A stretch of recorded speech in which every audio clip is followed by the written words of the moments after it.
Hear me not again. Oh na na, Master Blink come. Simba, single J, na Pandai no kava iloka, kunyange pandai vokava imoka.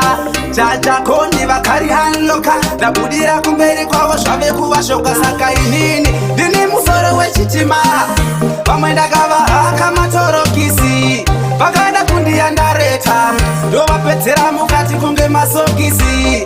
Dini musoro wechitimela, pamwenda kava kama torokisi. Bagada kundi andareta, do wapetera mukati kunge masokisi. Do waniko peku tamba kunkandira, apula waya ngoma niko kwa zakatangira.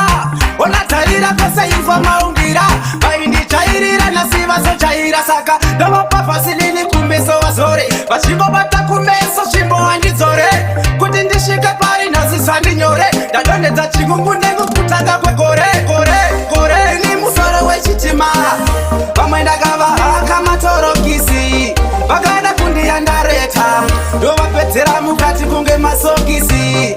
Dini musoro wechitimela, pamwenda kava kama torokisi. Bagada kundi andareta, do wapetera mukati kunge masokisi.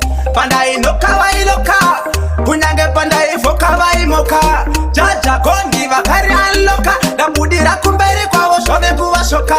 Manondi moreza ndo taza kuwa daira, ufamba wachitaura master kufaira. Hakusi kufaira, ndafamba mamaira, ndine chikayo ndo saka ini ndichishikaira.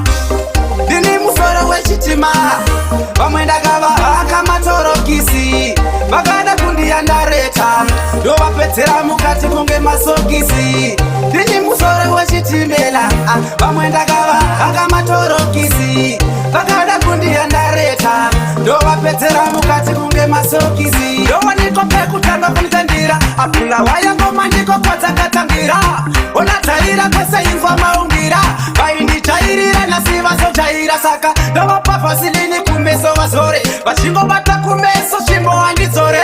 Kuti ndishike pari nazisandi nyore, dadone za chingungu nengu kutanga kwe kore. Ni musoro wechitima, pamwenda kava kama torokisi. Bagada kundi andareta, do wapetera mukati kunge masokisi. Dini musoro wechitimela, pamwenda kava kama torokisi. Bagada kundi andareta, do wapetera mukati kunge masokisi. Pandai no kava iloka, kunyange pandai vokava imoka. Jaja kondi bakari anloka, na budira kumberi kwa washobe kuwashoka.